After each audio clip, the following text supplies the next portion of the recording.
Hello दोस्तों। आज हम लोग छत्तीसगढ़ के एक स्थानीय राजवंश राजऋषि तुल्य के बारे में अध्ययन करेंगे। तो ये क्या है, दो नामों से मिलकर बना हुआ है, एक राज और एक क्या है, ऋषि। तो इसी से हमारा क्या बनेगा, ट्रिक बनेगा। ऋषि है मतलब क्या है, ऋषि लोग क्या है, बहुत प्राचीन होते थे।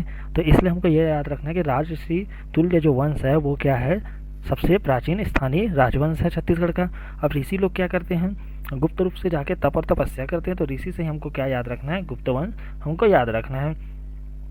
अब हम लोग को क्या है कि इसका उदय 5वीं शताब्दी में और क्या है, या हम लोग 6वीं शताब्दी में, दोनों ऑप्शन में आ सकता है। तो क्या इसका जो लेख है वो क्या है, अभी अस्पष्ट है। अगर 182 को लेते हैं तो उसके हिसाब से 5वीं शताब्दी है। और क्या कर रहे हैं, अगर हम लोग बाय द वे 282 को लेते हैं तो उसके हिसाब से कौन सा है, ये 6वीं शताब्दी है।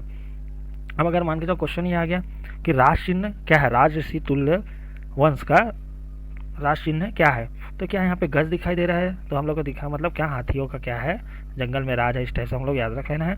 और एक और है सिंह, तो राज मुद्रा क्या है, तो हमको पता है कि चलना क्या है, जंगल में सिंह का चलना है। तो क्या मुद्रा से हम लोग को क्या याद रखना है, सिंह, और चलना किसका है, सिंह का चलना है। इसकी राजधानी क्या है, आरंग है। अब हम लोग क्या करते हैं, इसके जो भी राजा हुए उसको हम लोग याद करते हैं। तो यहाँ इसके क्या है, जो राजा हुए उसका ट्रिक ये है कि हम लोग कैसे याद करना है, एस डी वर्मन का क्या है, वी को उठाना है, और BD base, S D Burman BD base, इस टाइप से एक ट्रिक है। उसके क्या है, यहाँ फर्स्ट लेटर को उठाना है, एस से क्या करना है, एस डी वर्मन, मान सोच लेना कि एक सिंगर है, तो क्या पहला क्या होगा, सूर से रिलेटेड होगा, तो पहला एस से क्या होगा, सूरा होगा। ठीक है, जो दूसरा होगा, अब देखना ध्यान ये देना, दूसरा क्या है, डी है। आप लोग को क्या है, नाम तो पूरा याद होना ही चाहिए अगर आपको एग्ज़ाम क्लियर करना है। तो यहाँ पे क्या है, ध्यान देने वाली बात है कि डी 2 जगह आ रहा है। ठीक है, डी 2 जगह आ रहा है, तो हम लोग को डी से क्या याद रखना है, डी से क्या है, दैत्य है। ठीक है, डी से क्या है, दैत्य है। अब क्या है, पहले डी आएगा उसमें क्या करना है, प्रथम जोड़ देना, और जो बाद में डी आएगा उसको द्वितीय जोड़ देना। समझ आया। फिर क्या आ रहा है, वी आ रहा है, वी से क्या होगा, विभीषण। ठीक है, तो एस डी वर्मन, तो क्या है, एस से सूरा, डी से दैत्य प्रथम, वी से विभीषण। इसके बाद हम लोग क्या करते हैं, बी आ रहा है, बी भी 2 जगह आएगा, तो जो पहले बी आएगा, बी से क्या बनेगा, ठीक है, बी से बनेगा क्या, भीमसेन। ठीक है, क्या बनेगा, भीमसेन।